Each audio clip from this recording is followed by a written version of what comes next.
Dear students, राजकुमार single. हमारा जो chapter चल रहा था डिसोल्यूशन ऑफ पार्टनरशिप फर्म, मैंने आपको उसके दो एग्जांपल्स बताए थे। हमने सीखा था कि रियलाइजेशन अकाउंट कैसे बनते हैं। आज हम क्या करेंगे, कुछ अदर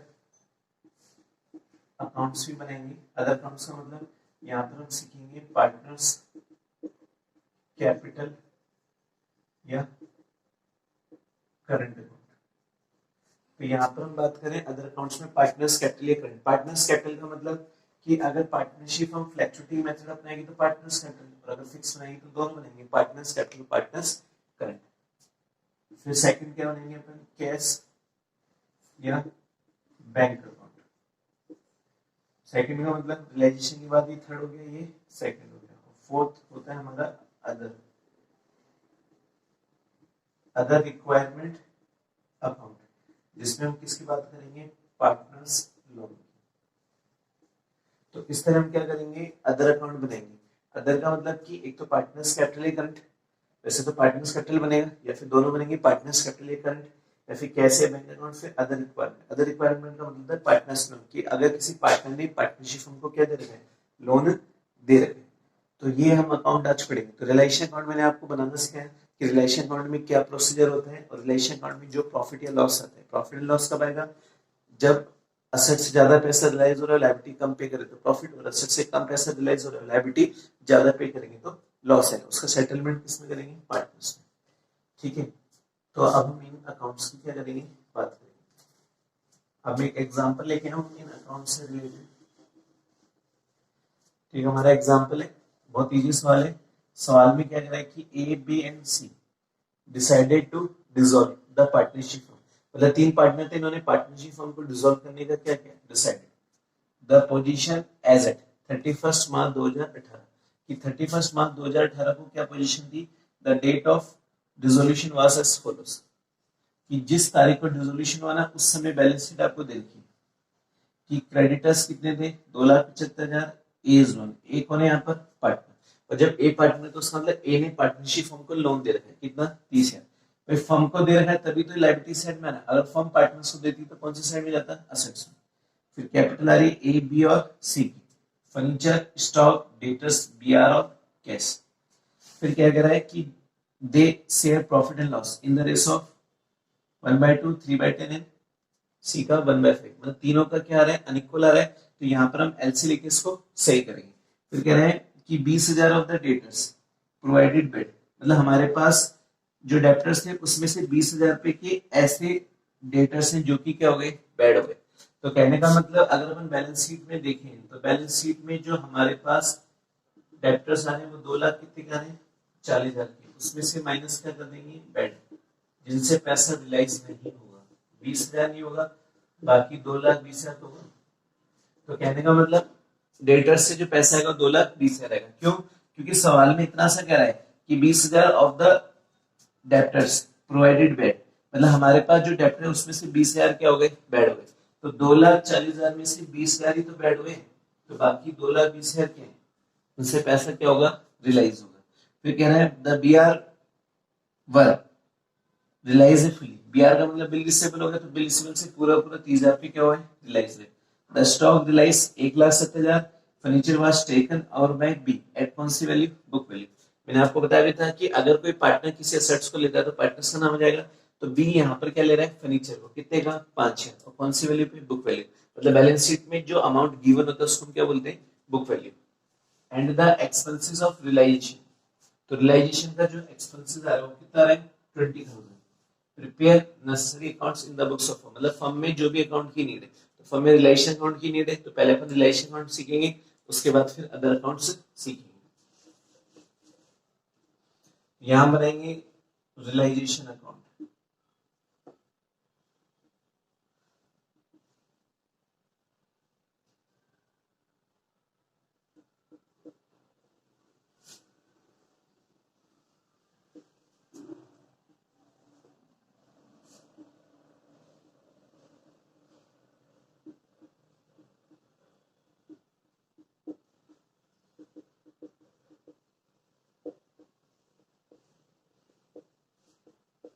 ये क्रेडिट साइड होगी हमारी, डेबिट साइड होगी। हम जब रियलाइजेशन अकाउंट बनाते हैं तो हमारा पहले स्टेप क्या होती है कि जितनी भी असेट्स के अकाउंट बैलेंस शीट में थे उसको हम क्या करेंगे, क्लोज। खाली किसको छोड़ देंगे, कैश को, बाकी सब जाएगा फर्नीचर, स्टॉक, डेटर्स, बियर।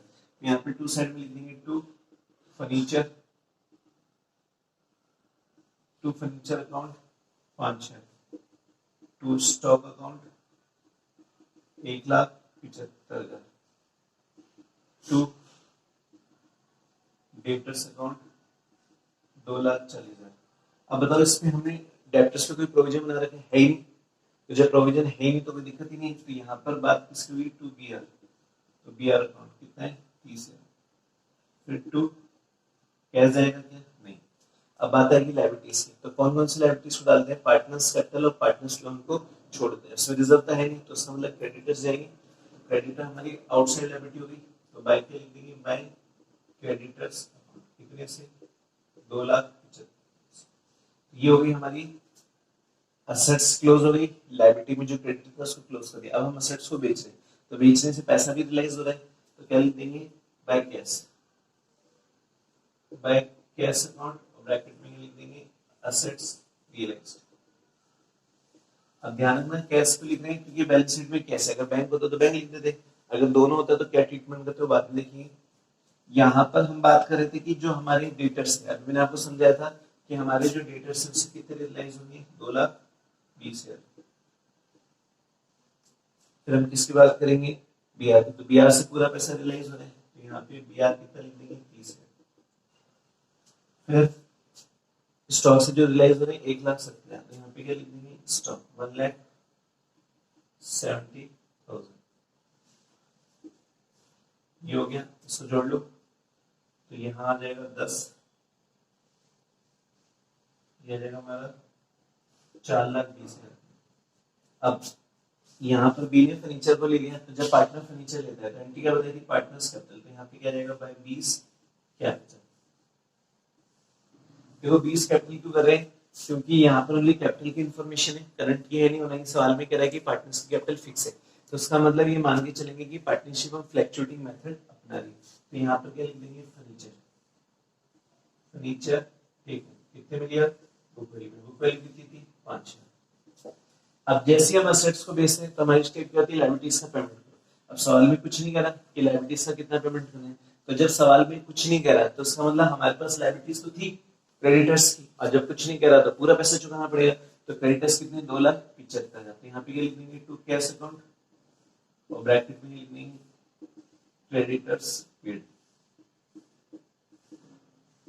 मैंने आपको पहले भी बताया था अगर लायबिलिटीज के बारे में कुछ नहीं कहता है तो हम ये मान के चलेंगे कि उस लायबिलिटी का हमें पूरा पैसा चुकाना है। क्यों, क्योंकि अगर वो कुछ कहता था, आपको इन्फॉर्मेशन देता कि भी कम चुकाना है, ज्यादा चुकाना है, तो कुछ नहीं कह रहा तो पूरा पैसा चुकाना है। हाँ, अगर किसी असेट्स के बारे में कुछ नहीं कहता है तो हम ये मानते हैं कि असेट्स का जो अमाउंट रियलाइज हो रहा है वो 0 हो रहा है, बस लायबिलिटी का ध्यान रखना है आपको। अब उसके बाद कुछ रिलेशन एक्सपेंसेस हो रहे हैं, तो यहाँ पे क्या लिख देंगे, टू कैश अकाउंट, और ब्रैकेट में लिख देंगे रियलाइजेशन एक्सपेंसेस, कितने, 20,000। अब हम देखेंगे कि प्रॉफिट आ रहा है, लॉस, हमने सारे ट्रीटमेंट कर लिए, assets close, liabilities close, assets sold, liabilities का पेमेंट, जो भी हमारे रिलेशन उसका पेमेंट। अब उसके बाद जो डिफरेंस है वो किस पे डिस्ट्रीब्यूट कर देंगे, पार्टनर्स पे। अब डिफरेंस देखते हैं कौन सी साइड का टोटल ज्यादा है।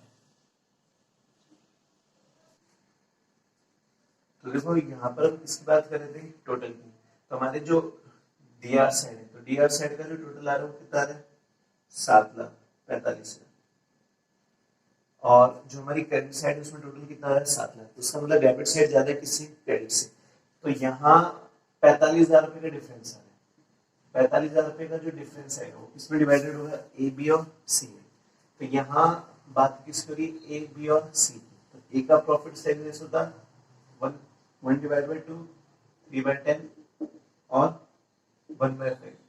अब एलसी लेके सही ले लेंगे, तो एलसी कितना लेंगे, 10 लेंगे, नहीं लेंगे, क्योंकि हमें ऐसी संख्या लेनी है जिसमें सभी का भाग लग जाए। तो 10 में सबका जा रहा है, 2 का भी, 10 का भी और 5 का भी, उसका मतलब 2 कितनी बार आ गया, 5, यहाँ पे 3 और 2, उसका हमारा जो न्यू रेशियो निकल गया वो कितने हैं, 5:3:2। हमें निकालना नहीं था, हमें गिवन था, बस हमें क्या दे रहे हैं, डिफरेंट दे रहे हैं, तो हमने क्या किया, इनका कॉमन एलसी ले लिया, 5:3:2 निकाल लिया। अब हम इसको 5:3:2 को किससे मार देंगे, एबीसी मार देंगे, लॉस है, तो बाई साइड में क्या लिख देंगे, बाय लॉस ट्रांसफर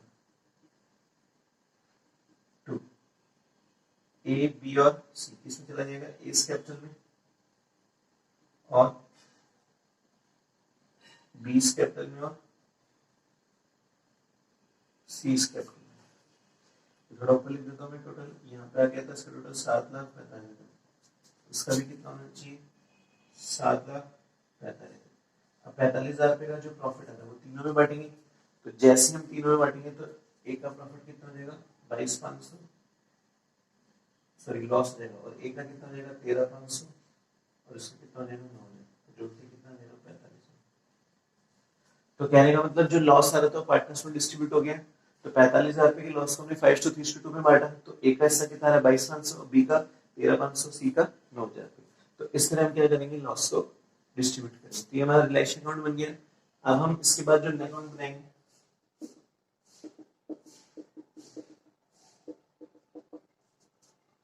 तो हमारा पहला क्वेश्चन पर्टिकुलर्स कितने पार्ट हैं 3।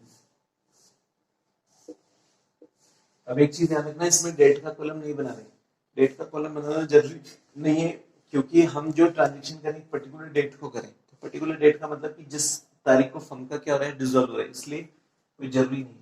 तो यहाँ पर पहला कॉलम किसका आएगा पर्टिकुलर्स का, फिर क्या लिखेंगे ए बी और सी, रुपीस का साइन बना दें। फिर कॉलम किसका आएगा पर्टिकुलर्स का, ए बी और सी, ये हमारी क्रेडिट साइड हो गई डेबिट साइड। तो सबसे पहले क्या करते हैं, जब अपन पार्टनर्स कैपिटल अकाउंट बनाते हैं तो सबसे पहले पार्टनर्स की कैपिटल को लिखते हैं। अब पार्टनर्स की कैपिटल कौन सी दे रखी है लायबिलिटीज साइड में, तो लायबिलिटीज का हमेशा कौन सा बैलेंस होता है क्रेडिट बैलेंस होता है। तीनों की दे रखी, तो तीनों की दे रखी, तो सबसे पहले क्या लिखेंगे बाय बैलेंस बीडी, इसका है 1,00,000, इसका 50,000 और इसका 5। तो बाय बैलेंस बीडी का मतलब ए नाम के पार्टनर का 1,00,000, बी नाम के पार्टनर 50,000, सी का 5 है। अब अपन वो ट्रांजेक्शन दिखाएंगे जो पार्टनर से रिलेटेड है। सबसे पहले हम देखेंगे रिलेशन अकाउंट में क्या ट्रांजेक्शन हुआ, कि पार्टनर ने कोई एसेट्स ली क्या, हाँ, तो बी नाम का पार्टनर था जिसने फर्नीचर लिया, एंट्री कर जाएगी यहाँ पे टू साइड में, to realisation account furniture, only किसने लिया बी ने, बुक वैल्यू पे लिया था, बुक वैल्यू कितनी है 5 है। अब पार्टनर ने कोई लायबिलिटी चुकाई नहीं, कोई रिलेशन एक्सपेंसेस नहीं, तो उसका मतलब पार्टनर से और कोई ट्रांजेक्शन है नहीं। बैलेंस शीट की लायबिलिटी साइड में देखो कोई रिजर्व है क्या, या कोई ऐसा अनडिस्ट्रीब्यूटेड प्रॉफिट है क्या, नहीं, तो उसका मतलब पार्टनर से डिस्ट्रीब्यूट नहीं होगा। लेकिन अब जब हमने रिलेशन अकाउंट क्लोज किया था तो लॉस आ रहा था, तो कौन सी साइड में चला जाएगा टू साइड में, तो टू क्या लिख देंगे टू रियलाइजेशन अकाउंट, ब्रैकेट में लिख देंगे लॉस। तो रिलेशन अकाउंट जब क्लोज कर रहे थे लॉस कितना आ रहा था 22,500,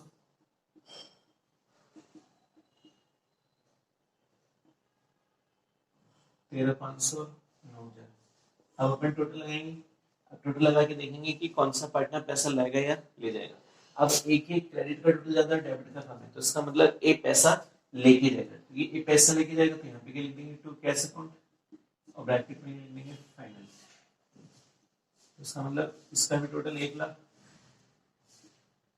इसका भी टोटल 1,00,000। उसी तरह बी का भी टोटल क्या है 50, तो बी का भी ज्यादा है क्रेडिट का, लेकिन सी के डेबिट का ज्यादा है, किसका ज्यादा है डेबिट का। तो सी वाला जो कॉलम है उसके डेबिट का ज्यादा है, किससे क्रेडिट से, और जब डेबिट का ज्यादा है क्रेडिट से, सीधी सी बात है बाय साइड में आ जाएगा कि बाय कैश अकाउंट 4, तो सी तो 4,000 पे लेके जाएगा, बाकी ए और बी लेके जाएंगे, तो ए कितना लेके जाएगा यहाँ पे 77,500, ये 50,000 है, 50,000 में से 13,500 और 5 18,500 आ गए, तो जो डिफरेंस है वो हमारा कितना रहेगा 31,500। तो कहने का मतलब बी और ए तो पैसा लेके जा रहे हैं और सी यहाँ पर पैसा ले जा रहे हैं। अब उसके बाद हम क्या बनाएंगे एज लोन, एज लोन क्यों बना रहे हैं, क्योंकि ए ने फर्म को क्या दे रखे हैं पैसा दे रखे हैं, तो ए ये लायबिलिटी फर्म के लिए, तो बाय क्या लिख देंगे बाय बैलेंस बीडी, कितना बैलेंस है 30,000। अब पैसा चुकाएंगे तो यहाँ पे क्या जाएगा टू कैश अकाउंट 30,000। तो इस तरह क्या हो गया एज लोन अकाउंट। अब अपन को क्या बनाना है कैश अकाउंट बनाना है।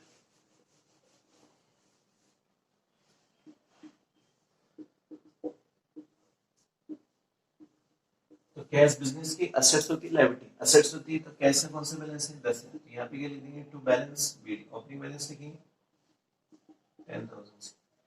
अब यहाँ पे देखेंगे कि कैश से रिलेटेड कौन कौन से ट्रांजेक्शन, हमने जो असेट्स कैश में बेची थी एंट्री आ रहे थे कैश अकाउंट या टू रियलाइजेशन, तो वो टू साइड में आ जाएगी कि to realisation account, to realisation account assets realised, direct amount लिख देंगे कितना रियलाइज होता है 4,20,000, फिर बाय क्या लिख देंगे बाय रियलाइजेशन, क्या क्या पे कर रहे थे अपन लायबिलिटी, हमने लायबिलिटी कितनी पे की थी,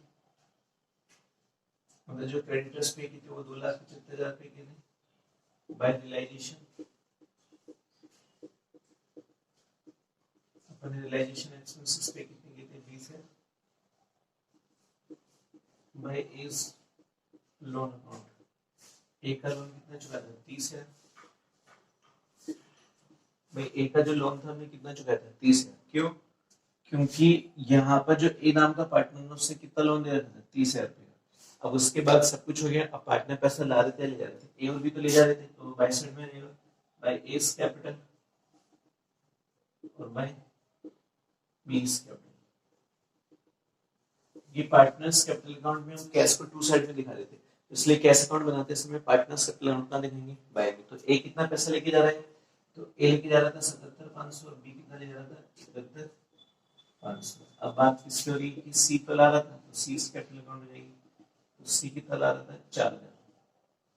अब देखो अच्छी खासियत क्या है कि इस सवाल को हम टैली कर सकते हैं, टैली का मतलब कि अगर हमारे डेबिट और क्रेडिट दोनों साइड का टोटल सेम आ रहा है तो हम ये मान के चलेंगे कि हमने जो रिलेशन अकाउंट बनाया, पार्टनर्स कैपिटल अकाउंट बनाई या अदर जितने भी अकाउंट बनाए वो सारे सही, क्योंकि एक अर्थमेटिकल जो एरर होती है वो चेक हो जाती है कि अगर दोनों साइड का टोटल क्या होना चाहिए सेम। अगर हम इसका टोटल देखें तो 4 लाख में 10,000 जोड़ेंगे 4,20,000, तो एक तरीके से 4 लाख कितना हो गया 34,000, तो जनरली इसका टोटल में कितना होना चाहिए 4,34,000 आ रहा है क्या, तो ये हमारा कितना हो गया 2.5, तो 275 में अगर हम कितना जोड़ेंगे 50, तो उसका मतलब 3 लाख कितना हो गया 25,000, इसमें 77,500 जोड़ लो और 71,500 जोड़ लो, 0 0 हंसी लगी 1, 12 13 1 14, 14 की 4 हंसी लगी 1 10, 11 12 13 1 4, तो हमारा कितना आ गया 4,34,000, तो उसका मतलब हमने जो रिलायंस अकाउंट बनाया पार्टनर्स कैपिटल और एज लोन अकाउंट बनाया और कैश, तो ये सारा सही, क्योंकि कैश के हमेशा दोनों साइड का टोटल इक्वल होना चाहिए, अगर दोनों साइड का टोटल इक्वल नहीं है तो हमने जो रिलायंस अकाउंट बनाया वो गलत है, तो ये टैली हो जाता है। तो इस तरह हम क्या कर रहे हैं कि पूरे प्रोसीजर को सीख रहे हैं जिसमें अपन partners capital account, as loan account और कैश अकाउंट कैसे बनाते हैं ये मैंने आपको बताया। अब हम इसके आगे की बात करेंगे।